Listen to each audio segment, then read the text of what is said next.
Oke, rekan-rekan, hari ini kita melanjutkan pertemuan keempat dari mata kuliah Matematika Diskrit di Prodi Rekayasa Keamanan Siber ya. Jadi, 3 minggu yang lalu kita sudah membahas tentang teori bilangan ya.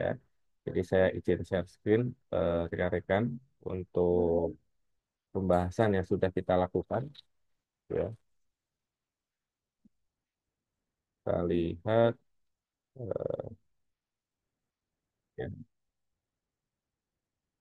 Kita sudah masuk ke minggu keempat tentang teori graf ya.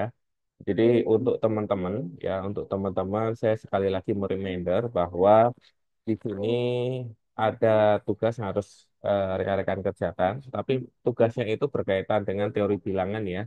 Teori bilangan materi minggu yang lalu ya. Di sini saya lihat baru ada 3 mahasiswa yang sudah mengumpulkan, meskipun deadline-nya masih panjang ya, masih 3 sampai 4 hari ke depan, tapi sekali lagi saya mau reminder. Kemudian ada juga kuis yang harus teman-teman kerjakan pada hari ini.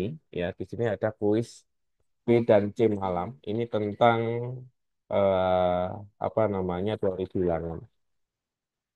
Durasinya adalah 10 menit rekan-rekan.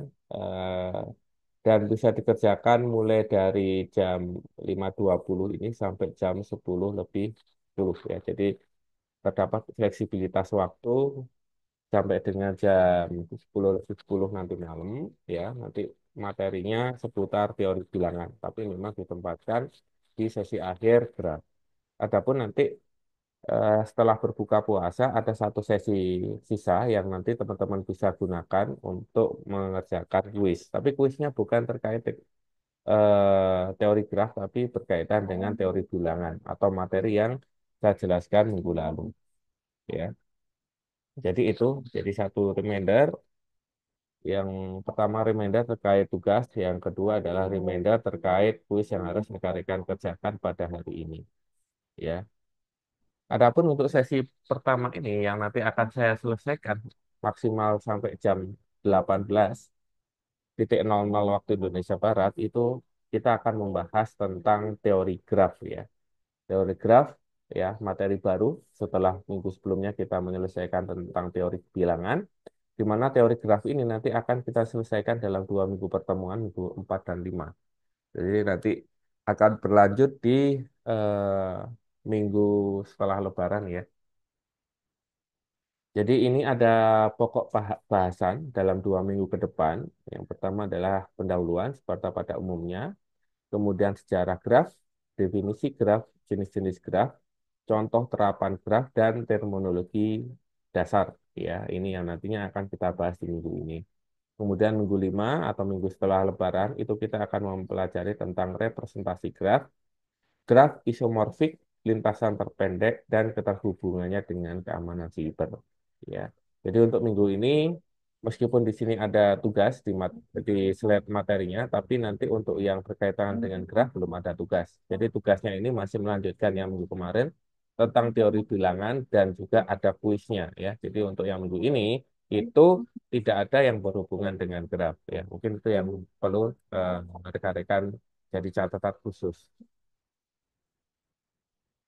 Oke, graf digunakan untuk merepresentasikan objek-objek diskrit dan hubungan antara objek-objek tersebut.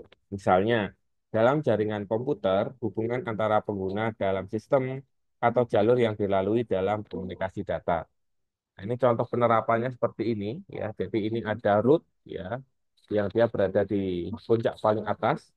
Kemudian ada dua anakan sebagai A1 dan RA2. Masing-masing RA1 itu memiliki 3 anakan, yaitu CA1, CA4, dan CA4, sedangkan RA2 punya 2 anakan, yaitu CA4 dan CA5. Ya. Kemudian anakan dari CA1 itu ada memiliki 2 anakan lagi, yaitu C dan alis, sedangkan CA4 itu memiliki anakan D. CA4 yang merupakan anak dari RA2 itu memiliki anakan lagi, yaitu E, Bob, dan F, sedangkan CA5 adalah G dan H. Ini adalah contoh protokol dalam struktur pohon, ya, dalam teori graf. Protokol sederhana yang bisa menggambarkan aktivitas yang terjadi pada PKI di atas adalah sebagai berikut. Saat salah satu RA, ya RA1 atau RA2 terbentuk, misalnya RA2, ia harus meminta persetujuan dari root. Ya. Jadi eh, saat salah satu RA, RA1 atau RA2 ini terbentuk, dia perlu persetujuan dari rootnya, ya, yang paling atas ini. Kemudian RA mendapatkan kunci publiknya dari sertifikasi yang ditandatangani oleh root, ya. Jadi RA ini memiliki kemudian mendapatkan kunci publik yang ditandatangani dari root.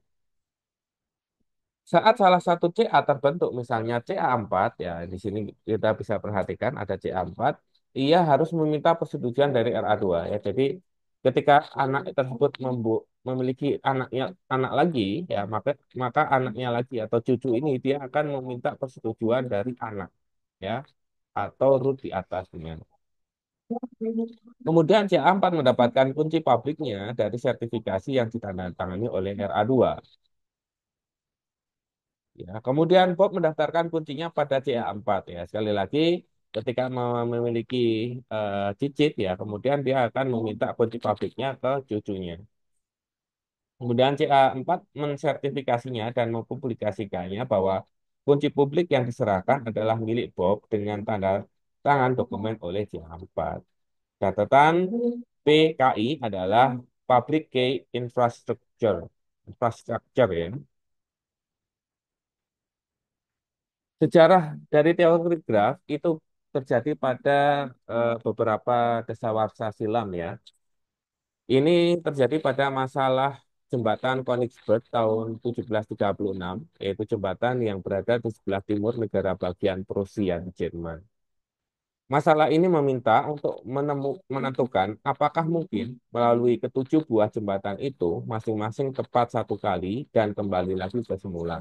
Ya, jadi misalnya kita dari suatu tempat kemudian melewati tujuh jembatan, ya, kemudian kembali lagi ke tempat semula, ya. Apakah hanya melewati satu jembatan saja? Tahun 1736, seorang matematikawan Swiss, L. Euler, adalah orang pertama yang berhasil menemukan jawaban masalah tersebut dengan pembuktian yang sederhana. Pembuktiannya adalah orang tidak mungkin melalui ketujuh jembatan itu masing-masing satu kali dan kembali lagi ke tempat asal keberangkatan jika derajat setiap simpul tidak seluruhnya genap, ya, karena dia melewati tujuh jembatan, maka dia tidak akan melewatinya lebih dari atau kurang dari sekali karena dia simpulnya derajatnya tidak genap. Catatannya adalah daratan merupakan simpul atau vertex, jembatan adalah sisi atau edge. Ya. Nah, ini akan masuk ke materi berkaitan dengan teori graf. Ya. Kita harus memperhatikan dan memahami tentang definisi teori graf. Graf Gray didefinisikan sebagai pasangan himpunan V, E, ditulis dengan notasi G sama dengan V, E. V adalah himpunan tidak kosong dari simpul-simpul atau vertices. V terdiri dari anggota V1, V2, dan seterusnya sampai dengan Vn. Dan E adalah himpunan sisi atau edges yang menghubungkan sepasang simpul. E dinotasikan dari himpunan yang tidak pernah kosong, yaitu E1, E2, dan seterusnya sampai dengan En. Graf yang hanya mempunyai satu buah simpul tanpa sebuah sisi pun dinamakan graf trivial. Sedangkan simpul pada graf dapat dinomori dengan huruf, bilangan asli, atau gabungan keduanya. Sisi yang menghubungkan dua buah simpul dinyatakan dengan lambang E1, E2, dan seterusnya. Jika E adalah sisi yang menghubungkan simpul U dan simpul V, maka E ditulis E sama dengan U, V, ya, yaitu H, ya, sisi yang menghubungkan simpul U dan simpul V.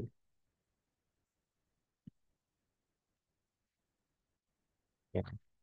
Kita bisa melihat contoh gambar 8.3 di atas, ya. Jadi di sini ada tiga buah graf. Kita lihat yang A atau sebelah kiri atau G1 itu adalah graf sederhana. Kemudian yang B atau yang di tengah itu adalah G2 atau graf ganda, dan C atau G3 di sebelah kanan adalah graf semu. G1 adalah graf dengan himpunan simpul V dan himpunan sisi E. Ya, adalah V simpulnya adalah 1, 2, 3, 4.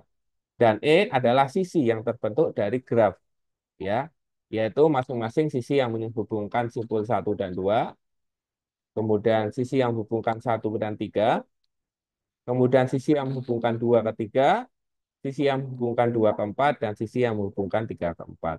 Disebut sederhana karena pada dua simpul yang berdekatan dia hanya terhubung oleh satu buah sisi. Sedangkan pada G2, pada sisi E3 dari 1 ke 3 dan sisi E4 dari simpul 1 ke 3 juga dinamakan sisi ganda karena sisi ini menghubungkan dua buah simpul yang sama. Ya, begitu juga untuk yang E7 dan E6, baru E6 dan E7 itu menghubungkan dua simpul yang sama, yaitu sisi simpul 3 dan 4, ya. Sehingga ada sisi yang menghubungkan dua simpul yang sama, ini disebut dengan graf ganda. Sedangkan pada G3, sisi E8, yaitu 3 ke 3, dia ada satu looping, ya, dinamakan gelang atau loop karena ia berawal dan berakhir pada simpul yang sama, yaitu simpul 3 ke simpul yang ketiga. Maka dia disebut dengan graf semu. Jenis graf berdasarkan ada tidaknya gelang atau sisi ganda pada suatu graf maka disebut dengan graf sederhana atau simple graph. Simple graph adalah graf yang tidak mengandung gelang maupun sisi ganda, dinamakan graf sederhana. G1 adalah contoh graf yang merepresentasikan jaringan komputer. Ya. Ini kalau dalam bidang kita, bidang IT, yaitu representasi dari jaringan komputer adalah graf sederhana G1. Jadi yang menghubungkan antara dua simpul itu terhubung oleh satu sisi saja. Sedangkan graf tak sederhana atau unsimple graph adalah graf yang mengandung sisi ganda atau gelang, dinamakan graf tak sederhana. Ada dua macam graf tak sederhana, yaitu graf ganda, yaitu graf yang mengandung sisi ganda. Dua simpul itu dihubungkan oleh dua sisi yang berbeda, ya. Dan graf semu, yaitu graf yang mengandung gelang atau loop, ya, di mana simpul awal dan simpul akhirnya berada pada titik yang sama. Ya, jadi ini teman-teman harus bisa memperhatikan dua istilah graf ini.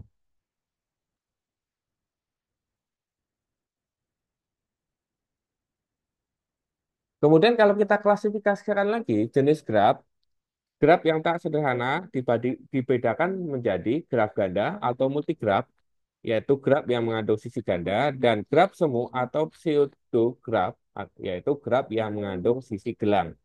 Ya, jadi ada ganda dan semu.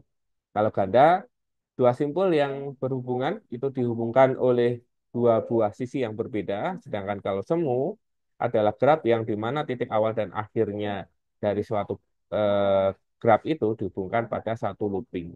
Ya, ada gelang-gelangnya gitu ya. Itu yang disebut sebagai semu atau pseudo. Kemudian klasifikasi jenis graf berdasarkan orientasi arah pada sisi. Ada graf tak berarah, yaitu graf yang sisinya tidak mempunyai orientasi arah.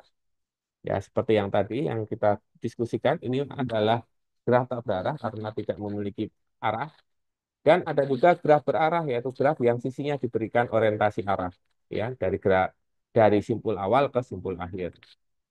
Sisi berarah sering disebut dengan busur. Pada graf berarah U, V dan V, O menyatakan dua buah busur yang berbeda, ya. Untuk unsur U, V, simpul U dinamakan simpul asal dan simpul V dinamakan simpul terminal, ya. Sedangkan graf berarah V, O, ya, itu adalah simpul V dinamakan simpul asal dan simpul U dinamakan simpul terminal. Graf berarah sering dipakai untuk menggambarkan aliran proses, peta lalu lintas suatu kota, dan sebagainya. Nah, kita bisa melihat ilustrasi pada gambar 8.4. Gambar A ini adalah graf berarah, ya. Kemudian yang B ini adalah graf ganda berarah, ya. Jadi dua-duanya graf berarah yang dinotasikan dengan adanya busur-busur yang terbentuk dari simpul asal ke simpul terminal. Misalnya untuk yang gambar A ini, simpul asalnya 2, simpul terminalnya adalah 3. Kemudian dari satu, dia bisa menjadi simpul asal yang ke simpul terminal 2 bisa juga merupakan simpul terminal dari simpul asal 2. Ya, kita tinggal merepresentasikannya secara mandiri. Kalau simpul, maaf, graf ganda berarah, maka dia sama seperti graf berarah biasanya, namun di beberapa sisi itu terdapat apa namanya busur yang lebih dari satu. Misalnya ketika kita lihat dari simpul 3 ke satu, simpul dari 3 ke satu itu terdapat dua buah sisi dengan arah yang sama, yaitu yang dinotasikan dengan garis tegak dan garis lengkung. Ya. Kalau yang di sebelah kiri kenapa tidak ganda? Ya, karena meskipun dia ada dua sisi yang sama, tapi arahnya berbeda. Maka ini disebut graf berarah biasa, bukan ganda. Yang graf berarah ganda, ya, atau graf ganda berarah itu ada dua sisi yang sama, asal dan terminalnya, tetapi dia melalui lintasan yang berbeda. Itu baru yang disebut dengan ganda. Jadi untuk menyimpulkan jenis graf itu kita bisa mempersingkatnya dengan tabulasi berikut. Kolom yang pertama itu adalah jenisnya, kolom yang kedua adalah sisinya, kemudian yang kolom ketiga adalah sisi gandanya, dan kolom keempat adalah sisi gelang. Untuk graf sederhana, itu sisinya tak berarah, tidak memiliki sisi ganda, dan tidak memiliki sisi gelang. Untuk graf ganda, itu sisinya juga tak berarah, memiliki sisi ganda, namun tidak memiliki sisi gelang. Graf semu atau pseudograf itu sisinya tak berarah, sisi gandanya iya, dan sisi gelangnya juga iya. Kemudian kalau klasifikasi berdasarkan adanya orientasi arahnya, maka dibedakan ada graf berarah, itu sisinya berarah, sisinya tidak ganda, dan bisa atau mungkin terjadi adanya sisi gelang. Sedangkan graf ganda berarah, itu sisinya berarah, sisi gandanya ada, dan kemungkinan juga ada sisi gelangnya. Nah, itu jadi ada 5 jenis graf, itu teman-teman bisa memperhatikan dan menyimak apa namanya kesimpulan dari klasifikasi jenis-jenis graf tersebut. Bagaimana contoh penerapannya? Jaringan komputer, ya. Pertama, graf digunakan untuk menggambarkan hubungan antara perangkat di dalam jaringan komputer. Setiap perangkat diwakili oleh vertex dan koneksi antar perangkat disebut oleh, sorry, koneksi antara perangkat tersebut oleh edges. Untuk manajemen akses, ya, contoh penerapannya adalah dalam sistem keamanan, graf digunakan untuk menggambarkan hubungan antara pengguna dan sumber daya. Misalnya, akses pengguna ke server tertentu dapat digambarkan sebagai graf berarah, ya. Jadi tergantung izin aksesnya. Kemudian dalam pekerjaan routing dan lintasan terpendek, ya, yang nantinya akan kita bahas di segmen-segmen akhir dan juga minggu kelima. Ini algoritma graf digunakan dalam perencanaan jalur komunikasi antara dua titik di jaringan komputer yang sangat penting dalam pengaturan dan pengelolaan data. Jadi ada keterkaitan secara eksplisit dari mata kuliah matematika diskrit, khususnya dalam teori graf ini di bidang keilmuan rekan-rekan.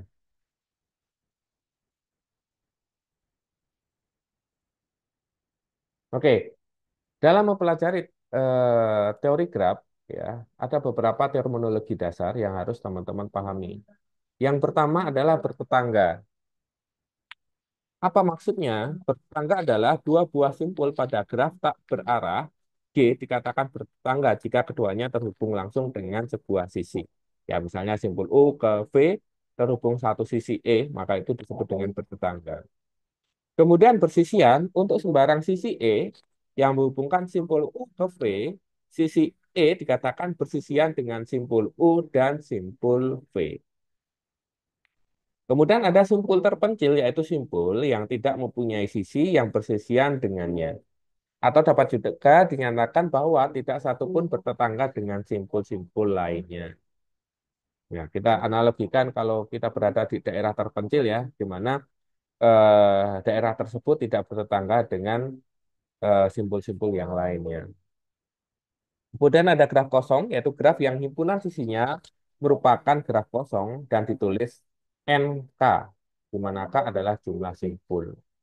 Sedangkan derajat adalah jumlah sisi yang bersisian dengan simpul pada graf tak berarah merupakan derajat simpul tersebut.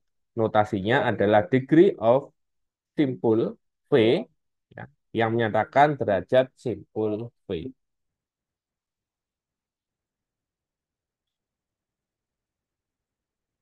Kemudian ada terminologi berikutnya, yaitu lemma jabat tangan, yaitu jumlah derajat semua simpul pada suatu graf adalah genap, yaitu dua kali jumlah sisi pada graf tersebut. Akibat dari lemma jabat tangan, maka teoremanya adalah untuk sembarang graf G, banyaknya simpul berderajat ganjil selalu genap.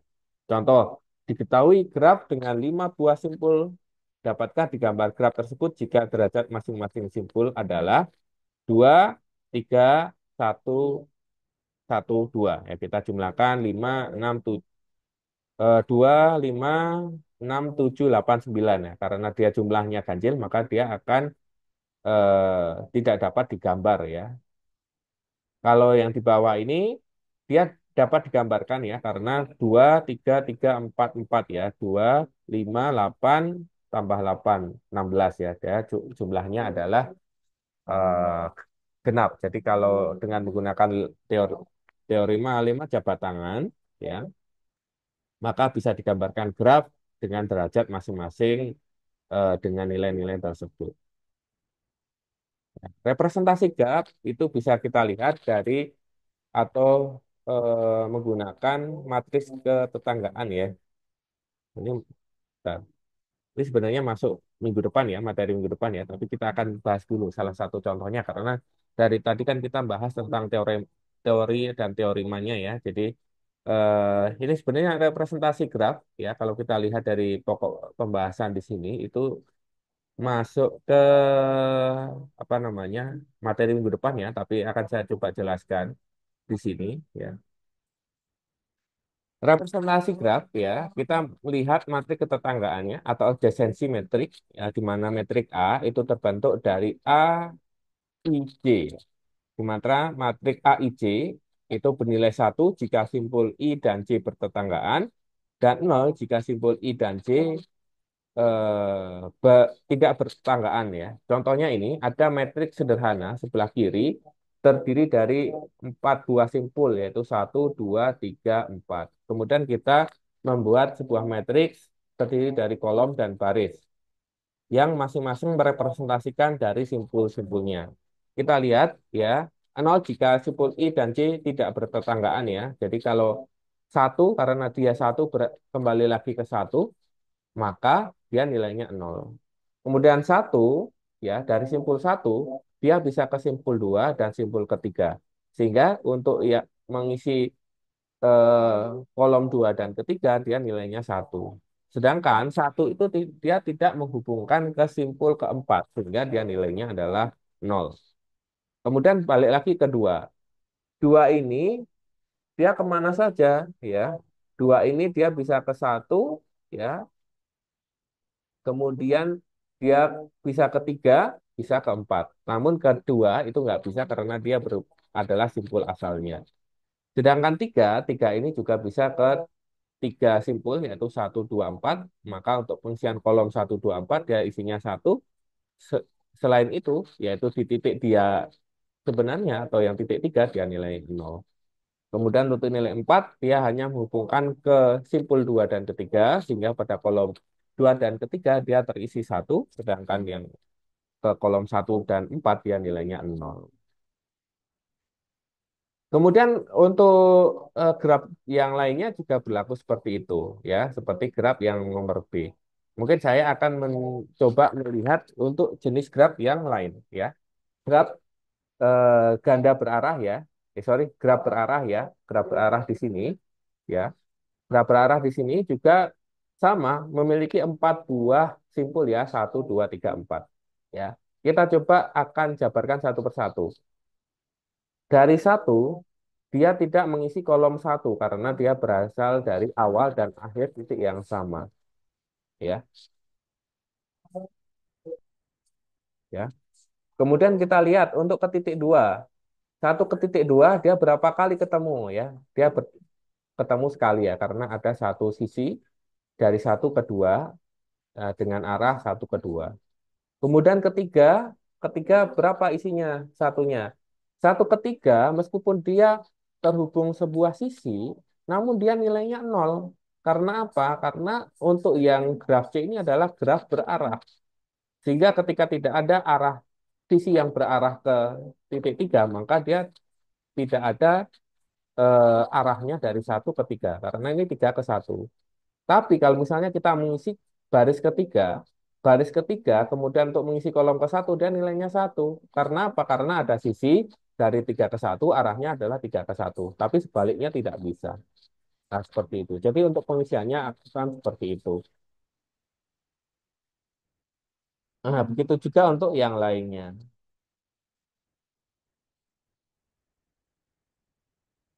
Ya.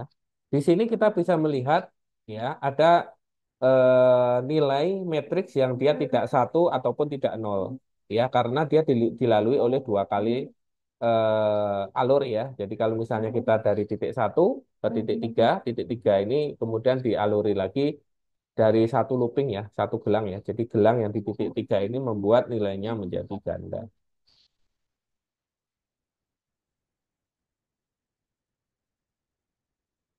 Kemudian untuk membahas tentang representasi graf berikutnya, kita harus mempelajari tentang derajat ya, degree of graph ya. Derajat tiap simpul I untuk graf tak berarah adalah degree of VI sama dengan sigma dari J sama dengan satu dari metrik A IJ.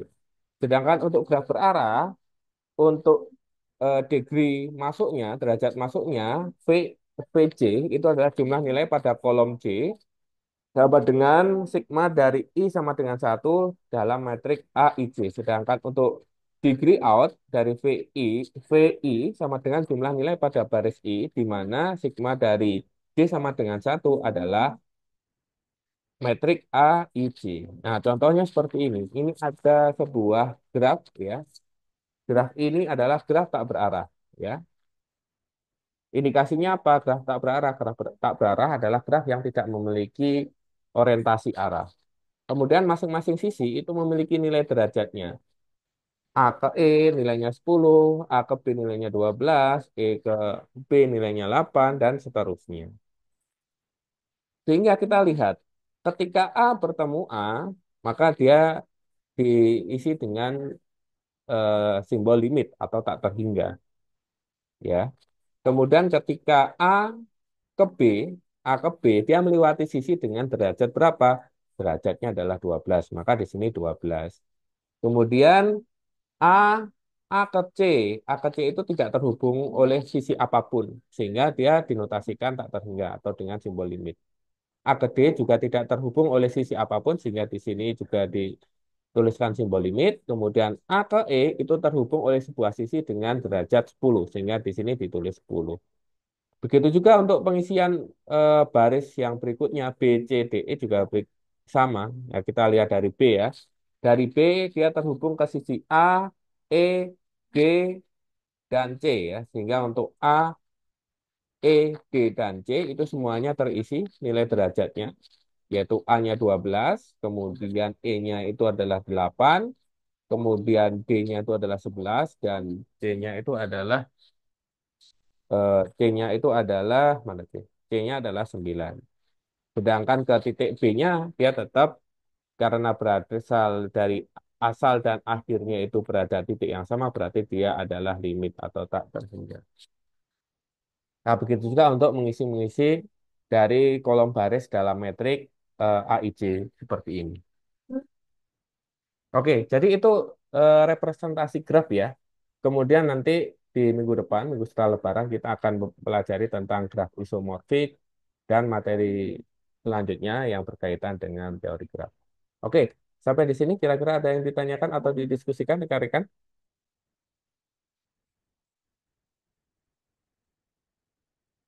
Kalau tidak ada, untuk memanfaatkan sisa waktu 3 menit, ya, saya lakukan untuk absensi ya. Jadi mohon untuk menyalakan kamera dan menyalakan mic-nya untuk saya absen.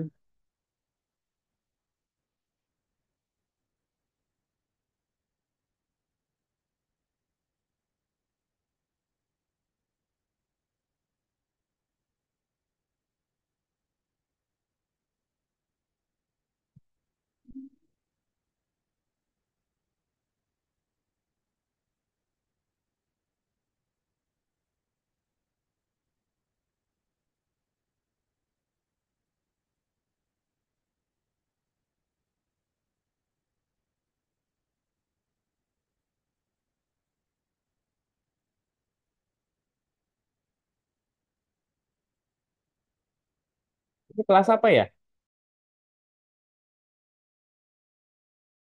Ini kelas apa ya? Dua a Pak. Oh, kelas A ya.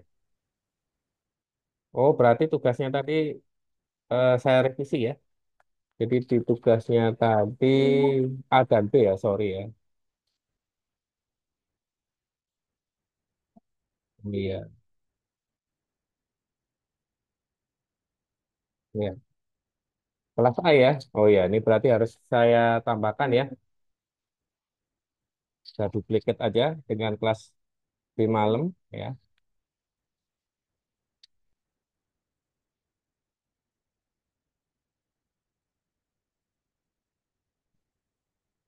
Ini juga untuk kelas A dan B malam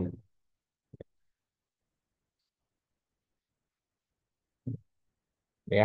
Jadi ini ada tugas ya yang deadline-nya sampai hari Sabtu dan juga ada kuis yang harus teman-teman kerjakan ya. Oh ya, saya yang ngajar BC itu kelas Prodi PRPL ya. Oke, selanjutnya saya absen ya.